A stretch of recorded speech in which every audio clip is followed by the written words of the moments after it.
Ქრისტემ დაგლოცეთ სახელითა მამისაითა და ძისაითა და წმინდისა სულისაითა. ღამის თევის სახურებას მრავალი სიკეთე აქვს. ჩვენ ამ დროს განსაკუთრებულად ვგრძნობთ, რომ ქრისტიანი არ არის ამასოფლის მოქალაქე და ამასოფლის უდაბნოდან,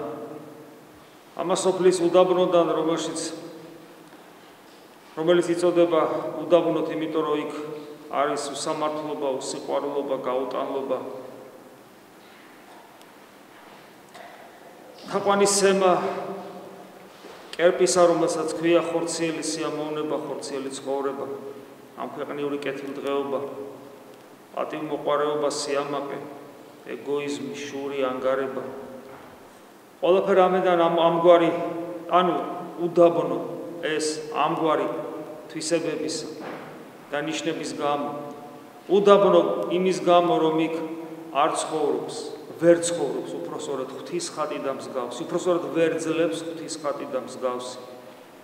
და აი ასე დროს განსაკუთრებულად იგრძნობა, როგორ გამორბის ღვთის ხატი და მსგავსი არსება უფლის ტაძარში, რომ ცოტახანი მაინც სული მოითქვას, ცოტახანი მაინც მოცილდეს ამასოფლის ამაოებას და თავისი სანუკვარი სათაყვანებელი უფალი ეძებოს. დღეს აღმოვიკითხეთ პავლე მოციქულთან, რომ ღამე განგვეშორა და დღე მოგვიახლა და ვითარცა შვილნი ნათლისანი ეგრეთ ვიდოდით. რა თქმა უნდა, აქ არ არის ფიზიკურ ღამეზე და ფიზიკურ დღეზე, არამედ აქ საუბარია იმ სულიერ ღამეზე, რომელიც განგვეშორა ჩვენ ქრისტიანებს, იმიტომ რომ ჩვენში არის ღმერთი და იმ სულიერ ნათლზე, რის გამოც ჩვენ აქ ვდგავართ. მე დილასაც გესაუბრეთ გუშინ კვირას, თუ რაოდენ მნიშვნელოვანია, რომ ჩვენს გულში ქრისტეს გზნობდეთ და განვიცდიდეთ. მრავალი ადამიანი გვინახავს ჩვენს ახლობლობაში, რომლებიც ვერ ახერხებენ სულიერი ცხოვრების დაწყებას. ვერ ახერხებენ იმიტომ, რომ და კითხვის ნიშანი გვიჩნდება ხანდახან და რატომ, როცა ვხედავ ჩვენ მათ თვისებებს, მათ ბუნებით მდგომარეობას, თუ რაოდენ კეთილშობილურია ზოგიერთის, რაოდენ აღემატება იგი ჩვენს ბუნებრივ თვისებებს. და ჩვენ ვცდილობთ სიტყვით, რაღაცა მინიშნებით, ტაძარში წამოყვანით და ასე შემდეგ, მოყოლით იმისა, თუ რა ბედნიერება არის ქრისტიანობა. და ვხედავთ, რომ შედეგი არა აქვს. და რატომ? იმიტომ რომ ასეთი ადამიანის გულში ქრისტე არ შობილა. მასში ქრისტე არ არის, მონათრუსი ნომინალურად ვთქვათ, მაგრამ მისი პიროვნული არჩევანი არ არის, რომ მასში იყოს უფალი. ამიტომ ის ნათლღებული რომ იყოს, ის ახალი ადამიანი ჩანასახის მდგომარეობაში რაღაც ის ძვირფასი მარგალიტია, რომელიც ტალახშია შთაფლული, დაცემული ბუნების ტალახში. მაგრამ ადამიანი შეიძლება იყოს რელიგიური და ზუსტად იგივე მდგომარეობაში, ასევე დილას გითხარით, რომ შეიძლება ათეისტს და აღსარებელ და მაზიარებელს ხშირად ერთ და იგივე განცდები ჰქონდეს აქ, როდესაც ვეღარ ძლებს მსახურებაზე და ეზარება და შემდეგ ისე ეზარება, რომ არა იშვიათად მოდის. ან შეიძლება არ ეზარება, მაგრამ ხიბლის მდგომარეობაში იმყოფებოდეს. რას ნიშნავს ხიბლის მდგომარეობაში იმყოფებოდეს? ანუ შინაგანი მდგომარეობა აქ იმგვარი, რომ არ წმუნებს საკუთარ თავს, რომ ის განსაკუთრებულია ღვთის წინაშე და აი ამგვარად დგას და ფიქრობს, რომ სასუფეველის კარები მისთვის ღია. ასეთ ადამიანსაც ეიოლება. აბა ვის უძნელდება? ეიოლება, დგომა. მაგრამ შინაგანი მდგომარეობა მსგავსია ათეისტის. იმიტომ რომ ასეთ ადამიანსაც ძალიან ხშირად აქვს ეს განწყობა, რომ აღარ მთავრდება. მხოლოდ იმ შემთხვევაში, როდესაც ადამიანი ნამდვილად რეალურად ეძებს თავის თავში ქრისტეს და ვინც ეძებს აუცილებლად იპოვის, როგორც უფალი გვასწავლეს. თუმცა ეს პოვნა და მოძიება რთული, იმიტომ რომ მისკენ მისასვლელი გზა ვიწრო და ეკლიანია და კარები, რომელშიც უნდა შევიდეთ, ვიწროა. და მრავალნი ეძება და ვერ პოულობენ უფალი გვასწავლეს. მაგრამ მაინც ვინც ეძებს ის პოულობს და ეს კანონი ამ შემთხვევაშიც მოქმედებს, ესეთი ადამიანისათვის ღვთისმსახურება 60-ის საკენ აღმოვალი კიბის პირველი საფეხური. შეიძლება ითქვას უკვე 60-ია, იმიტომ რომ პირველი საფეხურით 60-ია და ბოლო საფეხური არ არსებობს. არსებობს მარადისობა, სადაც დაუსრულებელი აღსვლა არ არის.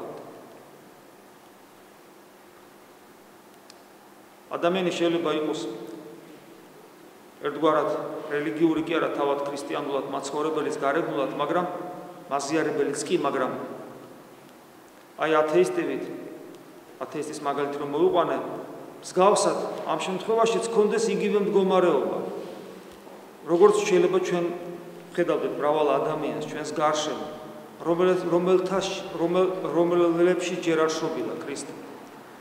ანუ ადამიანი შეიძლება იყოს ახსარებელი და მაზიარებელი, მაგრამ ქრისტიანი არ იყოს. მე მინდა რომ ეს სიტყვით გამოთქვა, მაგრამ ძალიან მიჭირს ამის გამოთქვა, იმიტომ რომ ამის გამოთქვა იოლი არ არის. მაგალითები ძალიან ბევრია, მაგალითად იუდა კლასიკური მაგალითია. იუდა ქრისტეს მოწაფეა, იუდა მოციქულია, იუდა მისიონერია, იუდა სასწავლო მოქმედია, მაგრამ იუდა ქრისტიანი არ არის, რომ მასში არ არის ქრისტე. ასევე შეიძლება იყოს ადამიანი ხარისხშიც, სამღვდელო ხარისხშიც.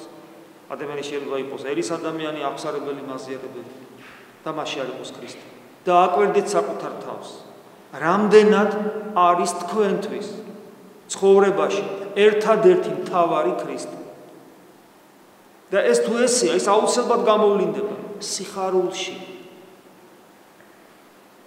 სახურებაზე, სიხარულში წმინდა წერილის კითხვისას, სიხარულში ლოცვაზე. მაგრამ ეს სიხარული აუცილებლად არის აღშენებული საძირკველზე, რომელსაც ქვია სინანული და გლოვა საკუთარი ცოდვების გამო.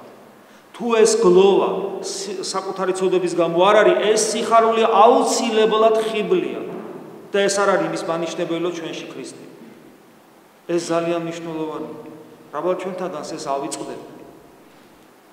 რავალ ჩვენთაგანს ეს ავიწყდება და ძალიან ხშირად იმ სიხარულით, რომელიც აქვს და მის წარმომავლობაზე ნუ ვიფიქრებ და ნუ ვიზრუნებთ ახლა საიდან არის. ღვთისაგანაც რომ იყოს, ის მაინც ხიბლის წყარო გახდება შენთვის. ისე როგორც იუდასათვის ქრისტესთან ყოფობა ხიბლის წყარო გახდა და საბოლოო ჯამში თავი დაიღუპა. ყველაფერი ეს სიკეთე უნდა აშენდეს სინანულის, სიმდაბლის, საკუთარი ცოდვების გლოვარების საძირკველზე. ამის გარეშე ქრისტიანობის სახლი, ქრისტიანობის შენობა არ შენდება. მრავალი ჩვენთაგანი ცხოვრობს ისე, რომ ეს საძირკველი ან არ აქვს საერთოდ, ან ძალიან სუსტია. იგრძნობა ხოლმე. იგრძნობა ეს თქვენში, იგრძნობა ეს ჩემში და ეს საშინელება, ეს საძირკველი ჩავყარო. დღეს იოანე ნათლისმცემლის შობის დღე. განსაკუთრებულია იოანე ნათლისმცემელი. მისი განსაკუთრებულობა პირდაპირ დადასტურებულია, დაბეჭდილია უფლის სიტყვით. მასზე დიდიო არ შობილა დედათან. და რატომ? სწორედ იმიტომ, რომ საძირკველი დაიწყო, საძირკველის ჩაყრა ჩვენი ქრისტიანული შენობის აღშენებლობისა დაიწყო იოანე სიტყვით შეინანეთ, რამე თუ მოახლოებულ არ სასופველიცა.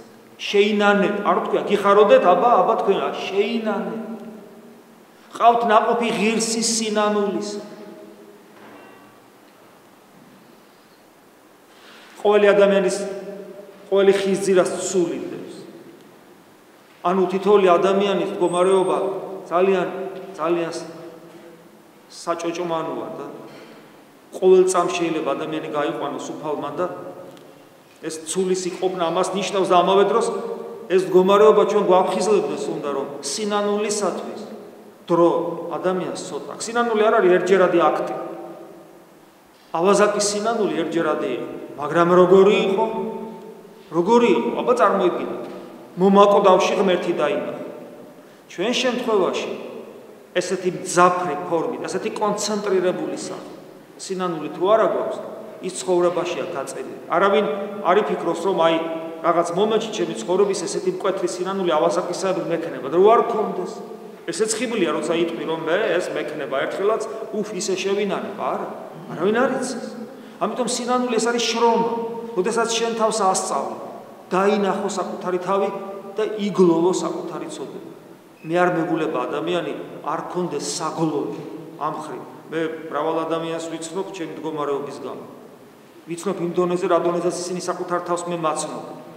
ვიცნობ ჩემ ნაგავსად საკუთარს და ვიცი აქედან გამომდინარე, რომ და მე არ მინახავს ჯერ ადამიანი, რომელსაც არ ქონდეს სატირელი და საგლოვი საკუთარ ცოდვების გამო. მე არ მინახავს ადამიანი, რომელიც იყოს იმგვარად შინაგანად, რომ მას ჯოჯოხეთი არ ემუქრებოდეს. უпроსორედ მას ეს ჯოჯოხეთი შიგნით არ ქონდეს, ყველა ჩვენთაგან აქვს. ამის ხედვის გარეშე, აქედან გამომდინარე, მე მგლოვარების გარეშე, რომელიც არის სწორედ სინანულის საფუძველი. ამის გარეშე ყველაფერი სიყალბია, ყველაფერი ხიბლი და საბოლოო ჯამში არ არაობა. და იოანე სწორედ ამის მოციქულია. იოანე ამას გვასწავლის. ამიტომაც არის ის დიდი. იოანეს ცხოვრებას რო შეხედა, მის ქადაგებას რომ მოусმო. და შემდეგ მოყოლებული იოანედან, რადგან თუ დღიდან იოანე ნათლისმცემლისა უფალი ამბობს, სასუფეველიც ისა იძულების და ვინც აიძულებს, ის მიიტაცებს ომად, ანუ საკუთარი თავის იძულებაზეა და სასუფეველი, რომელიც არის არა ხონჩით მორთმეული, არამედ უნდა მივიტაცო, მთელი ენერგია ამაში უნდა ჩავდოთ. ორი მიმართულებით შეიძლება ითქვას, ჩვენი ენერგია იხარჯება. საკუთარ თავთან ბრძოლით რომ დავინახოთ და დავდგუნოთ ცოდვა ჩვენში და ღვთისაკენ სწრაფაში. ამას იმხელა ენერგია ჭირდება. ადამიანს დრო სხვა რამეში აღარ არჩება. და თუ ადამიანი მონოზონი არ არის, არამედ ამ ქვეყანაზე ერშია და ერული ცხოვრებით ცხოვრობს, მას შინაგანი მდგომარეობა მაინც უნდა ქონდეს მონოზნის. ანუ ხშირად გითხოვს, რასაც არ უნდა იქმოდე და აკეთებდე ნებისმიერ საქმეს. ინჟინერი ხარ, ექიმი ხარ თუ კოსმონავტი ხარ, სულ ერთია. ყველაფერი უნდა ღვთისადიდებლად კეთდებოდეს და შენი გული მხოლოდ ქრისტეს უნდა ეკუთვნოდეს. ეს მდგომარეობა ჩვენში უნდა აღზარდო. მაგრამ ეს არის შეუძლებელი თუ არ დავინახავთ ჩვენში ჯოჯოხეთს, რომლის გამოც გლოვა და სინანული გმართებს. აი ამგვარად თუ ცხოვრობს ადამიანი, უფალი არ აყოვნებს და მოდის ის ჩვენთან. ოღონ უფალი რომ მოდის ჩვენთან, მოდის არა ტკივილი ამ დროს, არამედ მოდის როგორც სიხარული.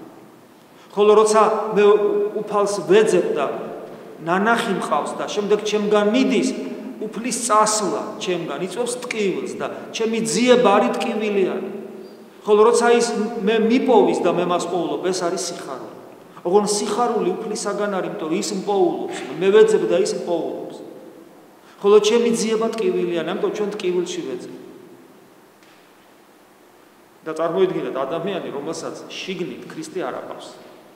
ადამიანი, რომელიც რელიგიურია, აი მუსულმანი რელიგიურია, ბუდისტი რელიგიურია, იეჰოვას მოწმე რელიგიურია, ქრისტეს იეჰოვას მოწმეებიც ახსენებენ და მუსულმანებიც რელიგიურია, მაგრამ მათთვის ქრისტე არ არის ღმერთი. ანუ ყველაფერი, ღმერთი ყველაფერი. ჩვენ შეიძლება ვიყოთ რელიგიურები და ამ დროს აღსარებელი და მაზიარებელი. ჩვენივრად შეიძლება. მღვდელი შეიძლება იყოს ადამიანი, ეპისკოპოსი შეიძლება იყოს ადამიანი. ეკლესიის ისტორია წაიკითხეთ, ნახავთ უამრავ იერარქს, მაღალ იერარქებს, საშუალო იერარქის ფენას, რომლებიც აი კატასტროფული მდგომარეობა ჰქონდათ ცხოვრებაში. ნახავთ უამრავ საშინელ მაგალითს ეკლესიის ისტორიამ ეს დაგვიტოვა. რატომ? იმიტომ რომ მარტო არიოზი კი არ იყო ისეთი, რომელსაც ქრისტე ღმერთი არ იყო. შეიძლება ადამიანი სიტყვით ამბობდეს, დიახ, ქრისტე ღმერთია. თუ ღმერთია შედალოცულო, ეგეთი გაბღეძილი როგორ ხარ? რანაირად როგორ შეიძლება ღმერთი შენთან იყოს, რომელიც არის 7 და მდაბალგულით, რომელიც გატეხილ ლერწამს არ შემოსრავს და დაშრეტილ პატროქს არ ჩააქონს. ეგეთი ღმერთი თუა შენში, ეგეთი როგორ ხარ? რანაირად შეიძლება ეს? და როცა ჩვენ ეგეთები ვართ ხოლმე, მაშინ ჩვენთან ღმერთი არ არის, როგორც ქრისტე არ არის ჩვენში, როგორც ღმერთი. და მაშინ ვიღა არის? საინტერესო კითხვა. იოანე ნათლისმცემელი ბიძგს გვაძლევს, რომ შინაგანად შევიყვაროთ მარადისობა და მოვიძულოთ ეს სოფელი. ამ სოფლის მოძულებაში გულისხმება ცოდვის მოძულება და ყველაფერისაც ცოდვასთან გვაკავშირებს. ეს ადვილი არ არის, იმიტომ რომ ჩვენ ცოდვა გვიყვარს და ღმერთმა მოგცეს ძალა რომ ცოდვა აღარ გვიყვარდეს და გვიყვარდეს მხოლოდ სიცოცხლე მარადიული. თუ ეს არ არის ადამიანი როგორც დოსტოევსკი თქვა კბილებიანი ხორცია რომელიც ქოთქოთებს ფუთფუთებს და თუხთუხებს აი ეგეთი ხორცია ბოლოს მე ჭკნება და მე ყრება კვდება და მე მიწაშიდება და კრება აი ეგ არის ვის უნდა ესეთი პერსპექტივა ღმერთი შეგვეციოს მე იმედი მაქვს რომ ჩვენ სწორედ დავინახავთ ჩვენ სავალგზას იონე ნათლისმცემელი მეოხი იქნება აი როგორი ხაძაც როგორ არის გამოსახული ხო აი ხორცი არ აქვს შეიძლება ასე ითქვას იონე ნათლისმცემელი ერთადერთი წმინდანია ამ ხაძე არ ვიცი აღარ მახსოვს იონე ნათლისმცემელი ერთადერთი წმინდანია რომელიც ანგელოზის ფრთებით გამოისახება ერთადერთი წმინდანი ამას თავის დატვირთვა იმიტომ რომ ის ღვთის წინაშე მახარობელი ანგელოზი იყო შეიძლება ასე ითქვას რომელმაც განამზადა გზანი უფლისანი და ეს ეხლაც თავის მეოხებით ეხლაც განამზადებს ჩვენს გულში ღვთისაკენ ჩვენ გულში ღვთის სავალ გზას და მისი გარეგნობას ნახეთ როგორი